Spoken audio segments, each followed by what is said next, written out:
Hey now, it is Dan Aberhart here, and welcome to the Growing the Future podcast, where we talk to folks who like to innovate and collaborate and transform the agricultural industry.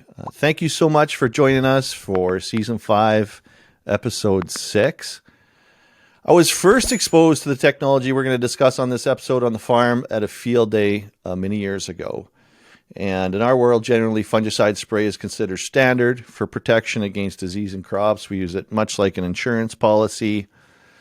But what if you could have an accurate test that would tell you whether or not to spend your hard-earned money and give you certainty around that decision? I think certainty around decisions is invaluable in agriculture. With the 50 million decisions we have to make in any given Sunday.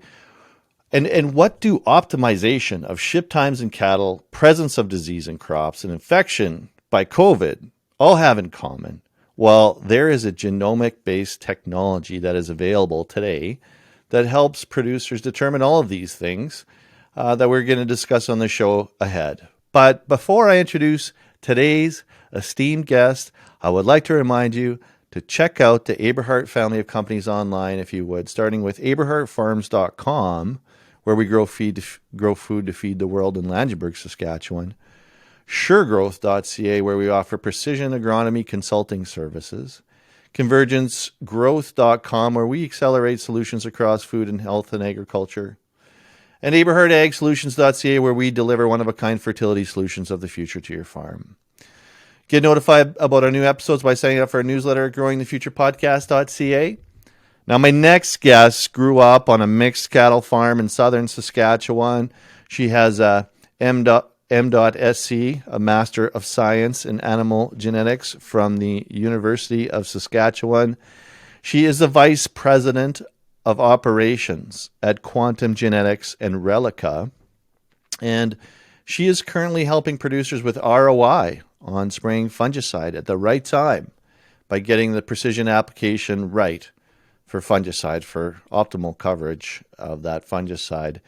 Today, we're going to talk about her professional journey and the journey of the company as a startup, how genomics work. I'm very interested in unpacking this technology and how you can apply this technology to make more money. So welcome to the show, Heather Deobald. Thanks, Dan. Thanks for having me here today. Oh, this is so exciting. Well, I'm really excited to talk to you about this technology. And I'm very interested about the origin story of this company and how you got involved and how this technology works. But I thought we could start, for the benefit of our dear listener, more or less in the middle. And if you could share what your experience has been on the family farm deploying this technology, what kind of results you got that would set the stage for the conversation ahead. Sure. So since we're a small company, a lot of the products that we bring to market, we usually test ourselves. Most of the people that work here are either from a farm or actively working on a farm.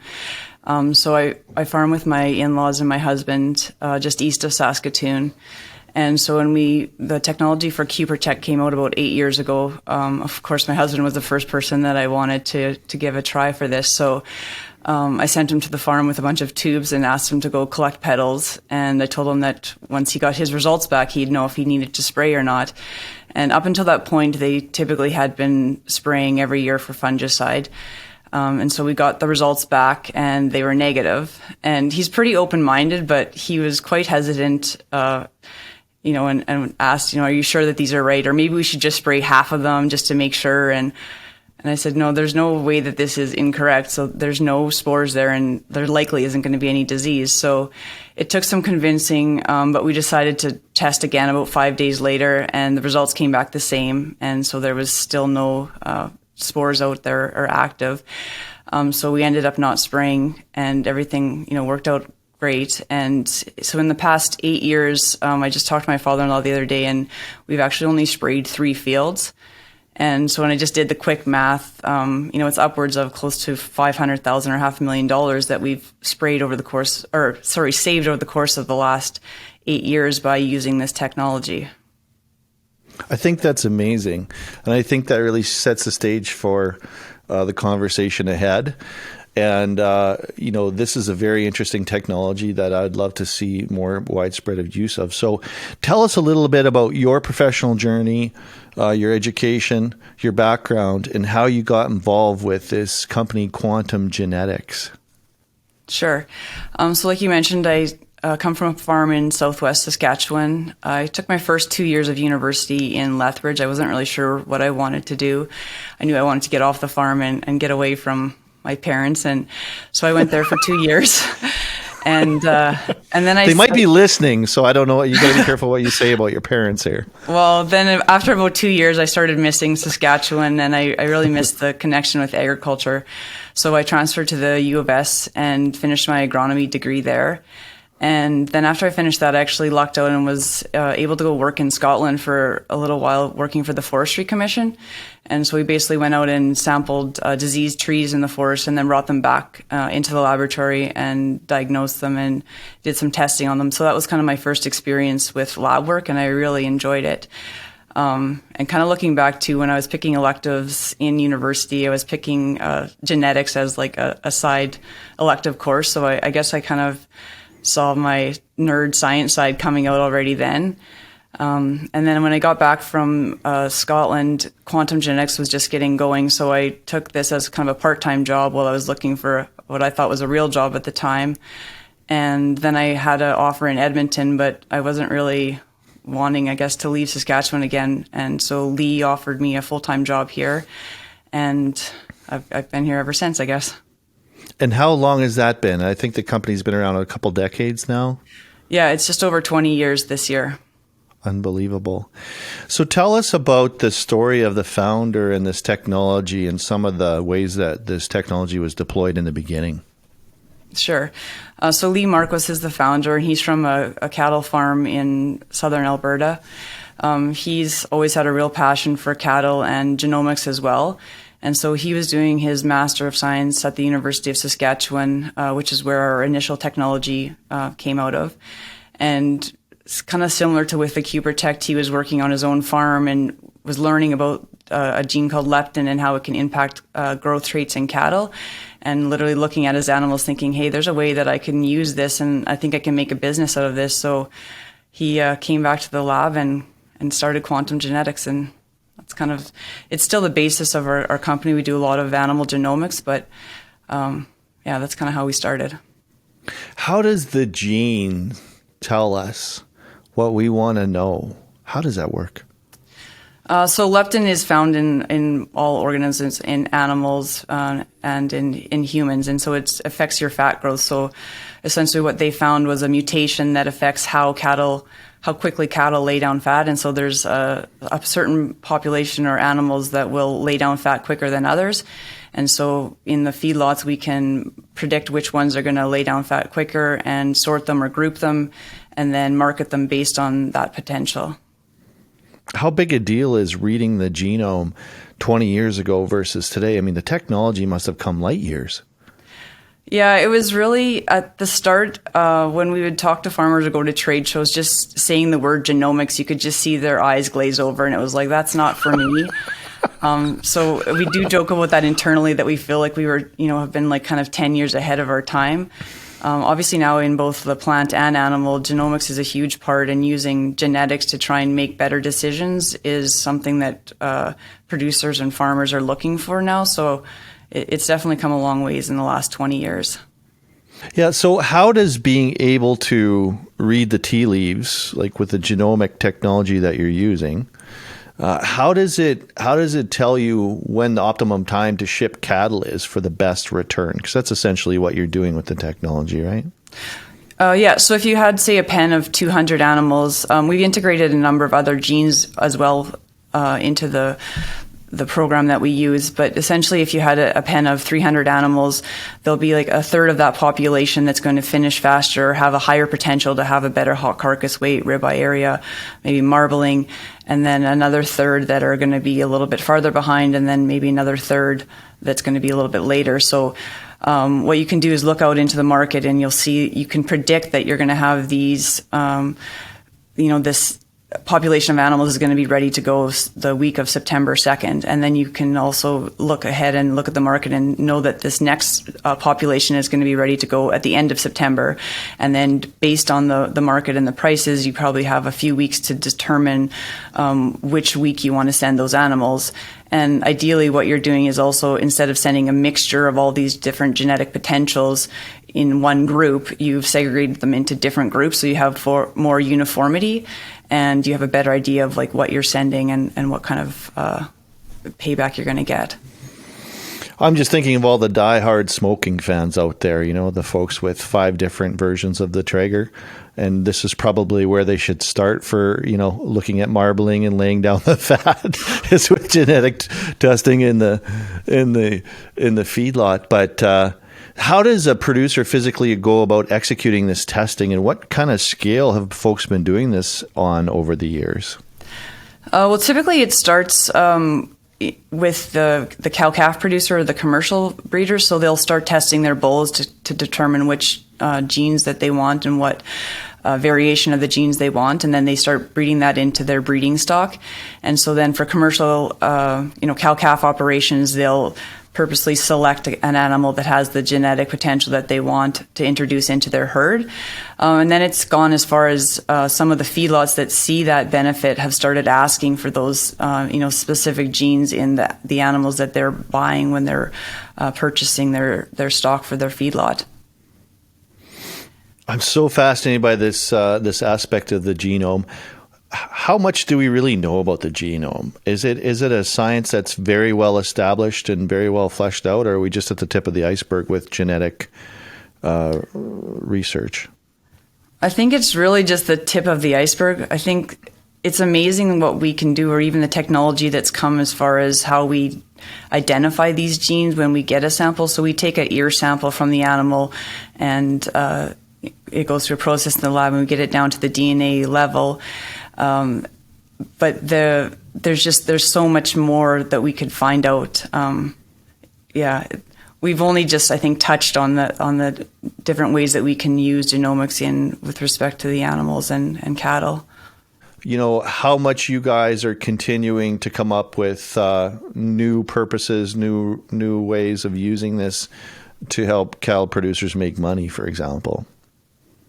Sure. So we're continually doing research here, as well as we look towards universities and different academic establishments, because they have, that's their role, is to do research. So we're always looking at different genes, and especially the genes that affect carcass traits and the optimal end use for farmers, or the way that they're paid out for their animals. So I think we've really just touched on we're just going to continue to add different genes to our platform and continue to refine it and make more margin and money for the producer in the end.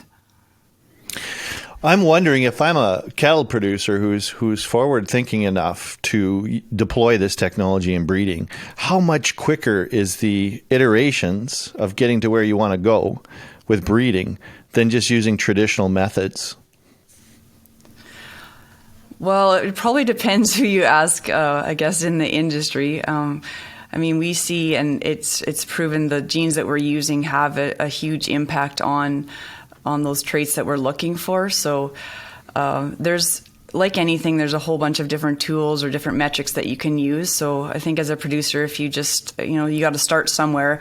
And I think once you start using some of these technologies, especially in the animals, you'll start to see, because it all affects how they grow, you're going to start seeing different compositions in your animals, higher weaning weights in your calves, better producing cows. On the dairy side, you might see more milk production from your dairy cows, depending on what genes you're selecting for.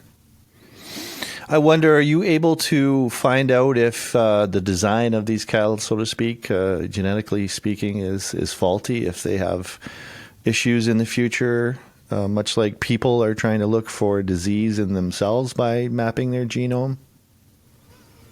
Well, I don't think, like, the genes that are looking at, their natural mutations, so it's kind of the whole survival of the fittest. So these genes have been around for many years. So they're not that anything that we've looked at, but I'm sure there are genes that you can. I mean, there are different in the breed associations. We do select for different different selecting for tests that do have are more prone to specific diseases in different breeds and types of cattle.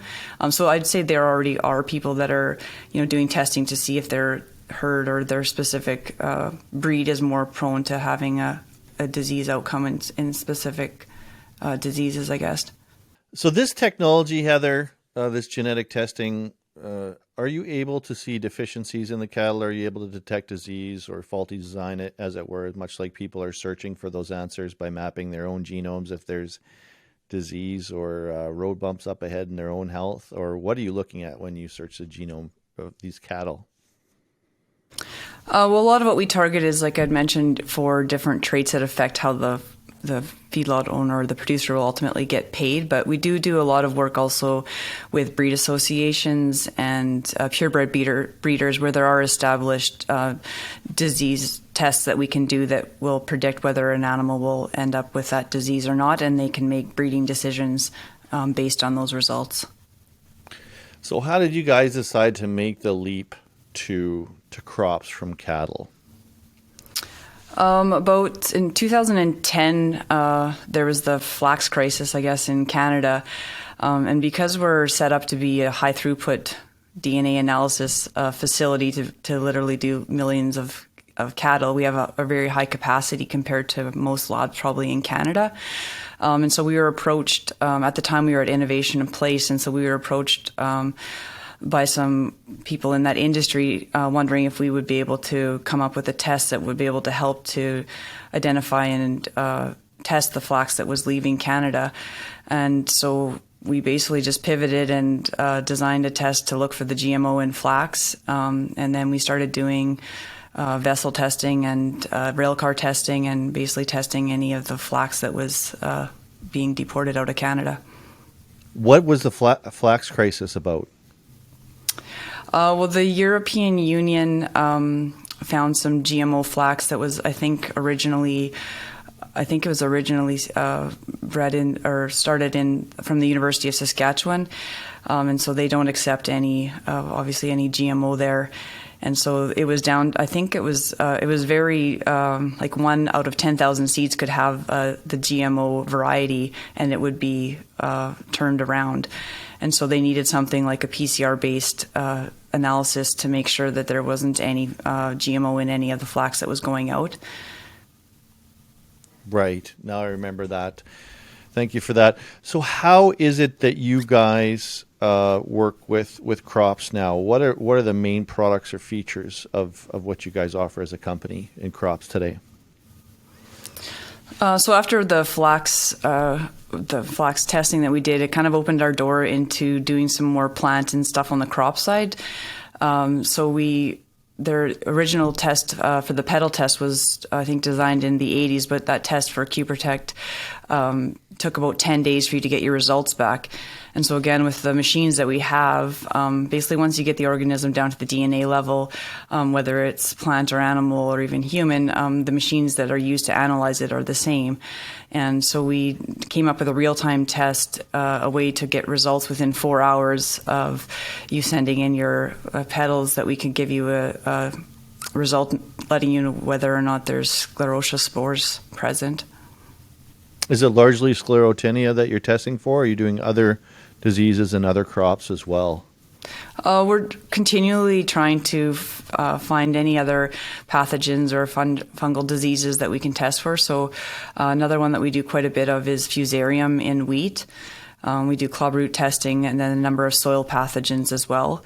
I was at a trade show in January, and I had a couple of agronomists approach me about another disease that they're starting to see, verticillium. I think it started, or they first saw it in Manitoba, but they think it's starting to pop up here. So we're actually working on getting that test going this spring as well. So really any kind of a pathogen or fungal disease that farmers are unsure of, we're pretty able to design a test and test for it.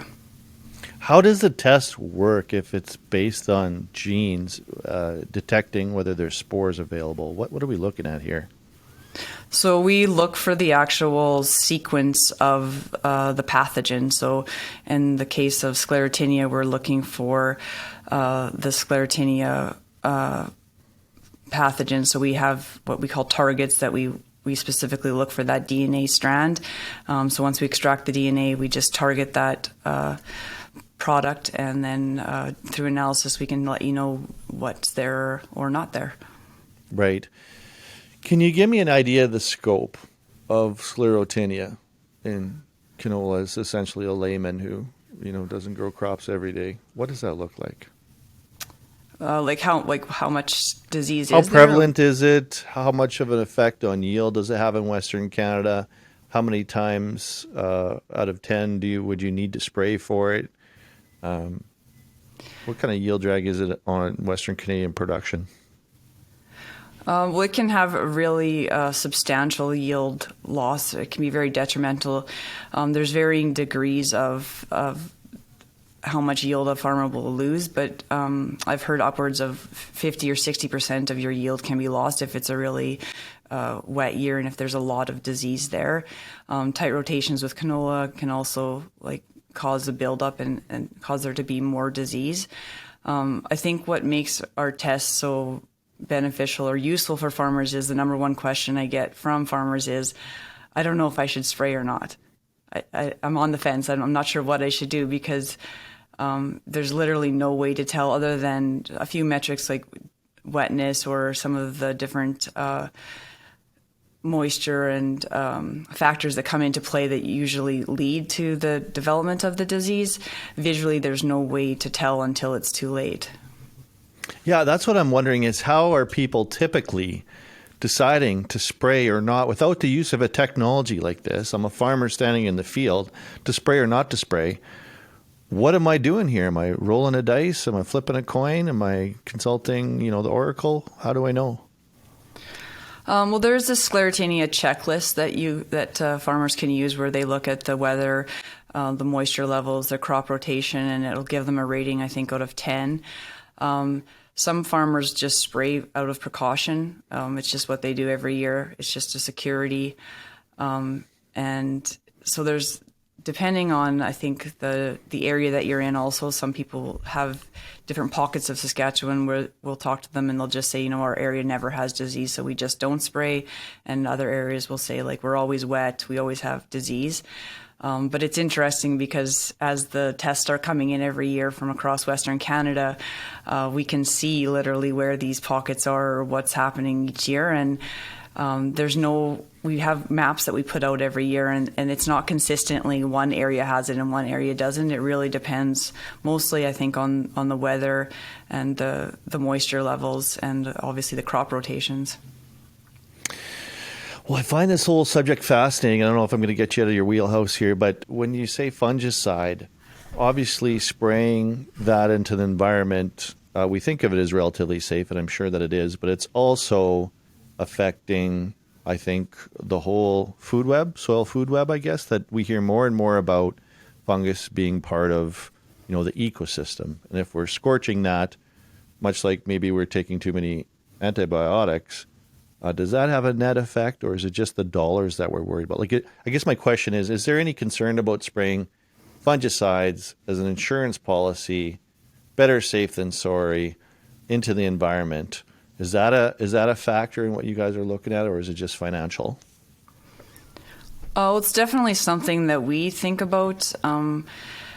I think there's always a risk when you're spraying a fungicide continually that there could eventually be, you could get resistance or, I think most farmers, but obviously, they're wanting to do the best for the environment, and spraying a fungicide when you don't need to spray it is, I think most would say that's likely not a great idea. Right. Right. So walk me through what it looks like with your technology to physically test these things. How do you do it? What's the turnaround time? How do producers interact with your service and your product? So we have a kit that we send out, we have a number of distributors across Western Canada. And so essentially you go to the four corners of the field in the center. You pull petals from 8 different plants at 3 different locations on the plant. Send that back into the lab or drop it off. And then within 24 hours, we'll push your results through an app and email you out your result as well. And on that result, you'll get kind of a risk barometer and an overall percentage score telling you what level of spore infection you have in the field. And is that a concrete determination of whether you should spray or not, or is that still left up to the judgment of the producer? Well, we did 5 years of large-scale research trials to come up with our risk barometer. So we're confident in those results, but we always tell them to consult with their agronomist. And there's so many factors also that come into play with Sclerotinia, which is why it's such a hard decision for people to decide whether to spray or not.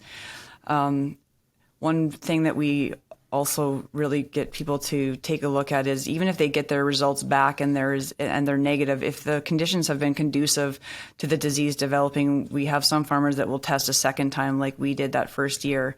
And we've had people that are successful where they've had a negative result on a Sunday, but there was moist conditions. It was warm throughout the day and evening, and by the time they tested a second time on the Friday, the results showed that it had gone up enough that they could warrant a spray application. And so the benefit of that is that obviously if they would have sprayed on that Sunday, basically their fungicide would have been sitting there for 4 or 5 days and not been going to good use. And so this way they're spraying a little bit later, so they're going to get another extra 4 or 5 days out on the back end with their fungicide coverage. Yeah, I'm wondering how predictive this technology is. How far in advance of actual disease would you try and deploy it? Well, we recommend people testing as close to the time that they're going to spray, so it's typically between 20 and 40% flowering, but we've had some people test upwards of 50% flowering, just because if it's been really dry, and so they were thinking they didn't need to spray, but they have a really good crop, and then suddenly, they have moisture for 5 days straight. Even if it's at 50% flowering, they'll go out and test it, and just to make sure that there's nothing there. How accurate would you describe this technology as being today, and is it getting more accurate over time? Well, the accuracy of whether the spore is there or not is, I would say 100%, because if it's there, we're going to identify that it's present. What we can't predict is just because the spore is on the petal, the likelihood of that developing into a disease. So that's where our risk barometer comes into play, and the years of research that we did to make that prediction as best as we can.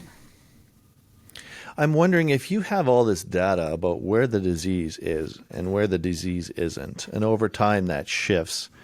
Is there anything that you can share with producers who are part of this program in terms of the likelihood that they might experience it in their area, or is that just not an in-time function?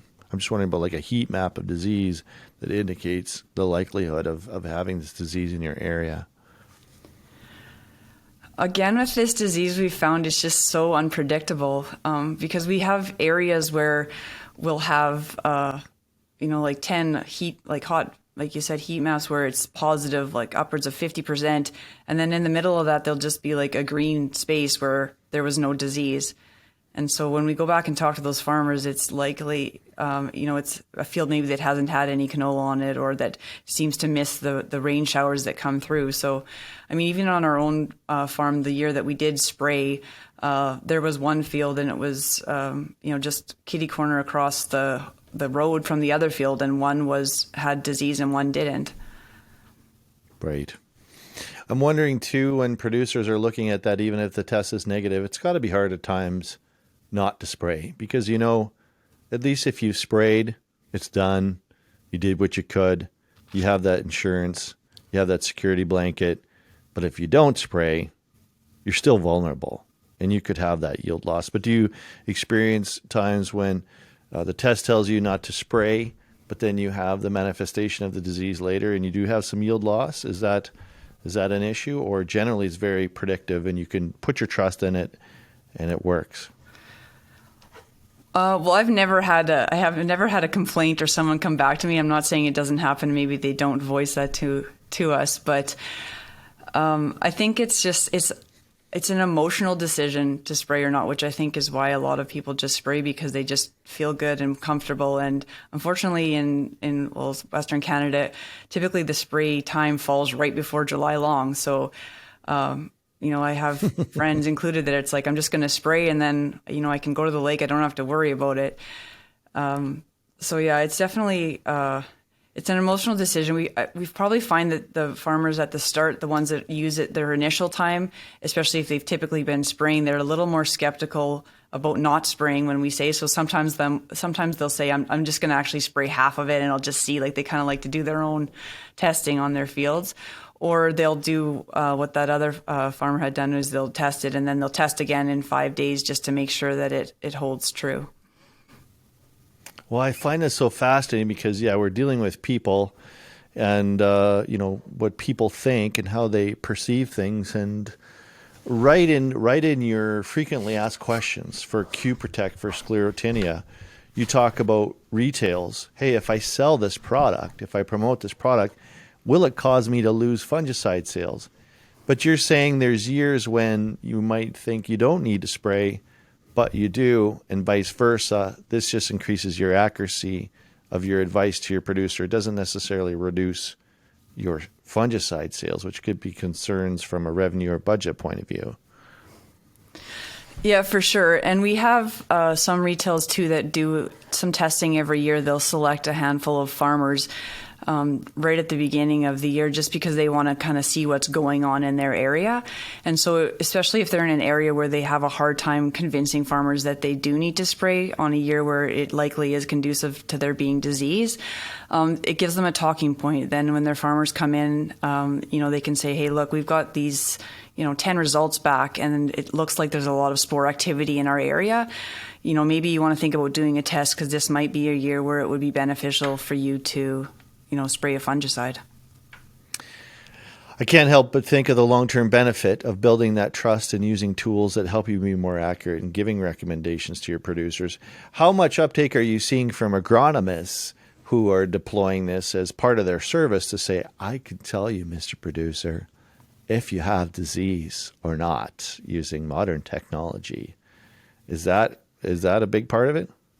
Yeah, it's been really good. I think for them, it's also just another talking point, something that they can bring to the producer, a new technology, and it can back up their recommendation when they think that there should be a fungicide applied.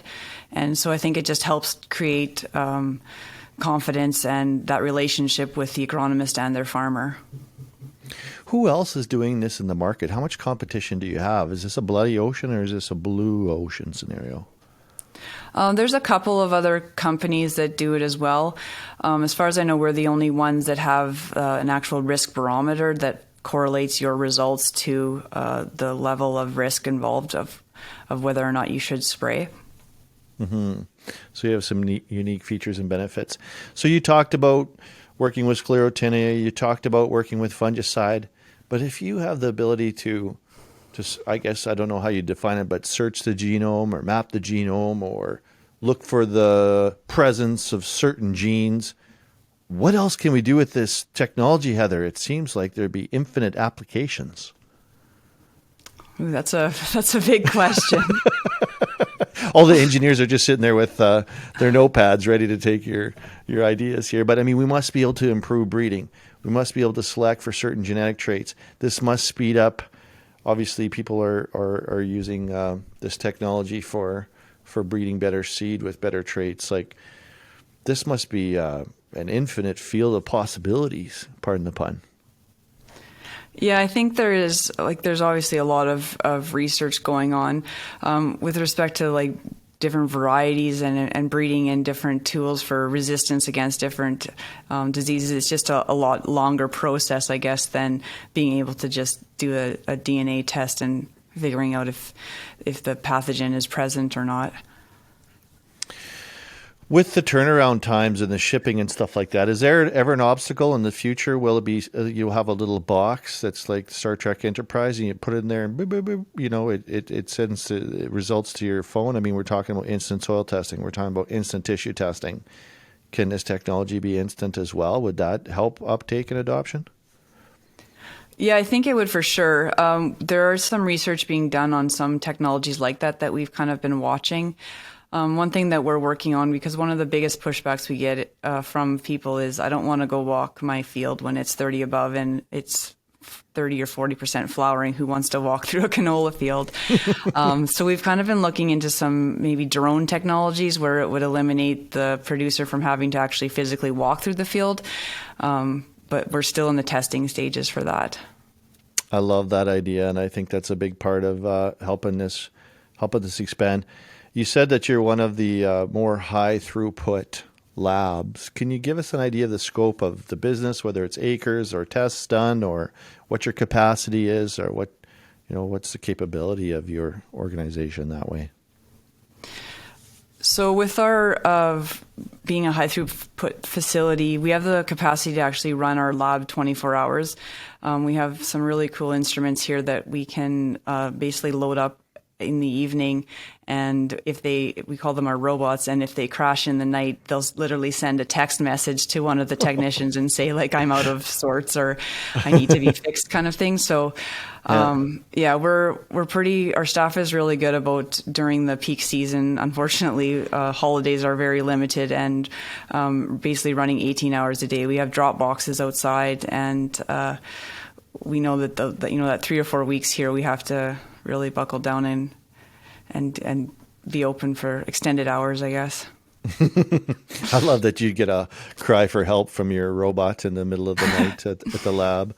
I'm sure that's a great text message or phone call or whatever it is to get in the middle of the night. Well, what projects are you most excited about at the company that you guys are developing that you can tell me about? I mean, I'm sure there's Area 51 type secrecy surrounding some of your projects, but what can you share with us in that regard? Well, on the cattle side, we've got a few more genes that we're really excited to integrate into the platform that we already have. Just integrating more of the diseases that we're hearing from farmers that they are having trouble identifying, or from agronomists.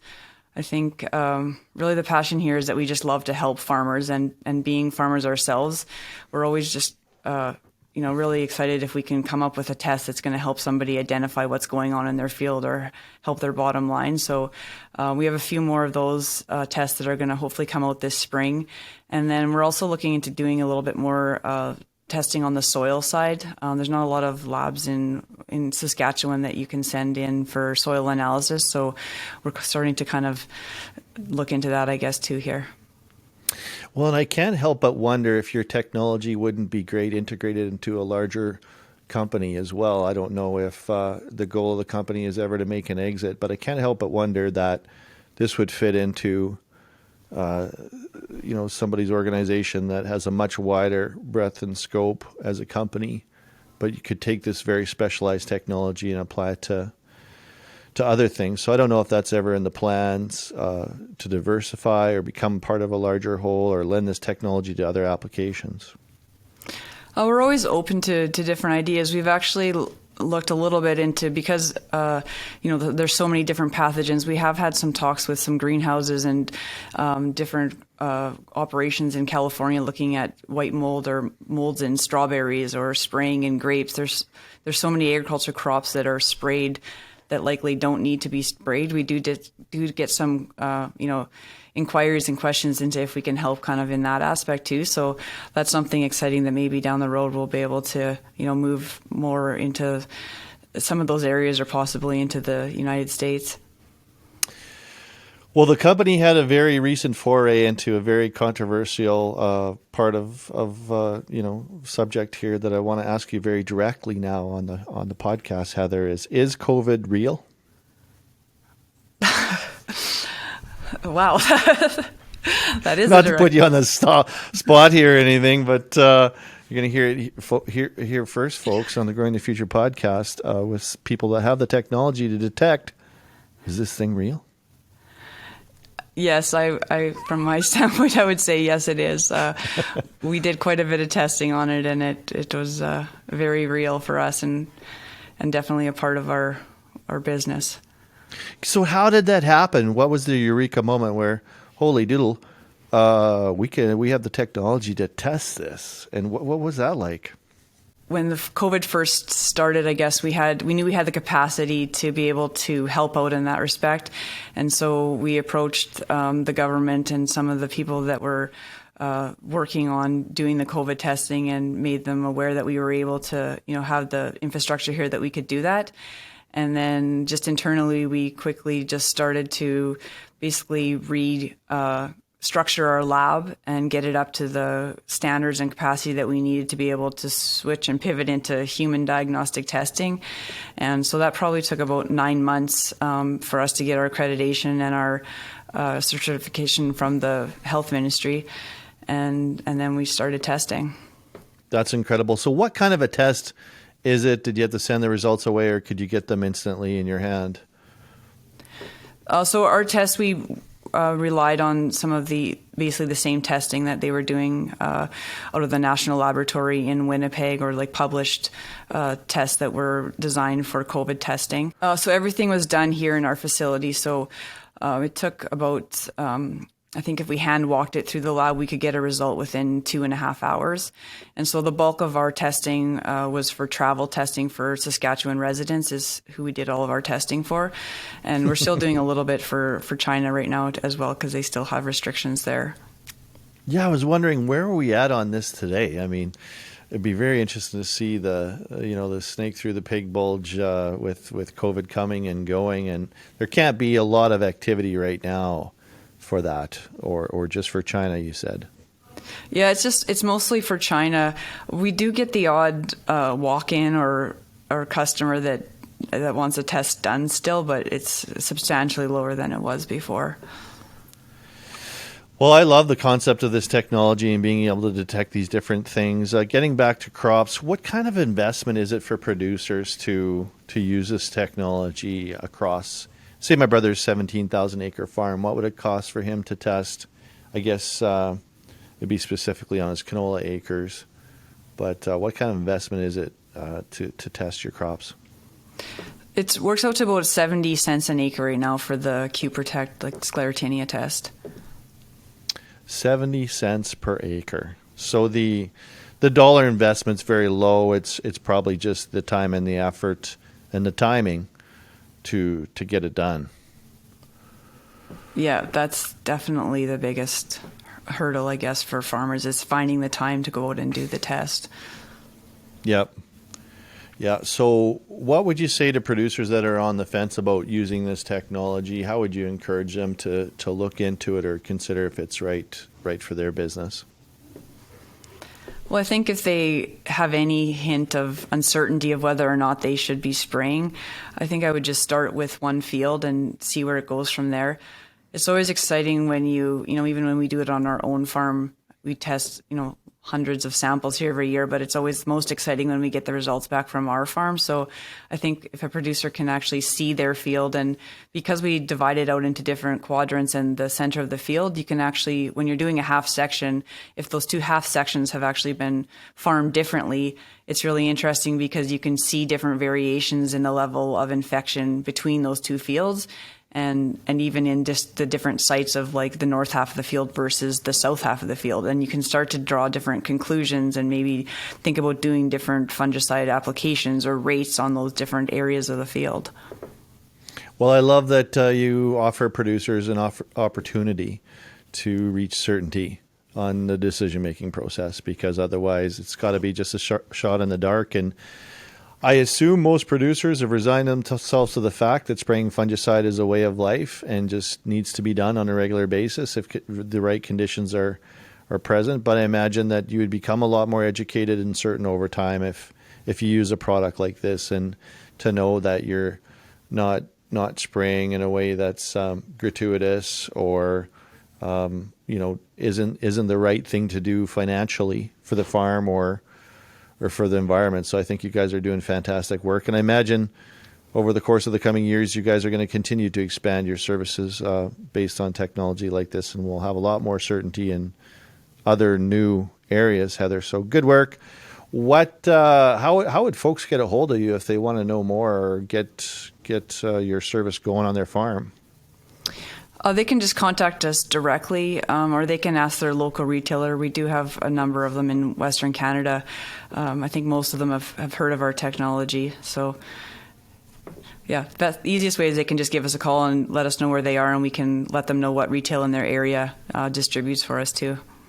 Okay, and how would they find you on the internet? What's your website? Just quantumgenetix.com. With an X. Yeah. Awesome. Well, thanks for coming on the show, Heather. I love your technology, and good luck to you and the folks at Quantum Genetix as you continue into this exciting new frontier of science and decision-making for producers. Thanks, and thanks a lot for having me. Hey, no problem. Thanks, Heather.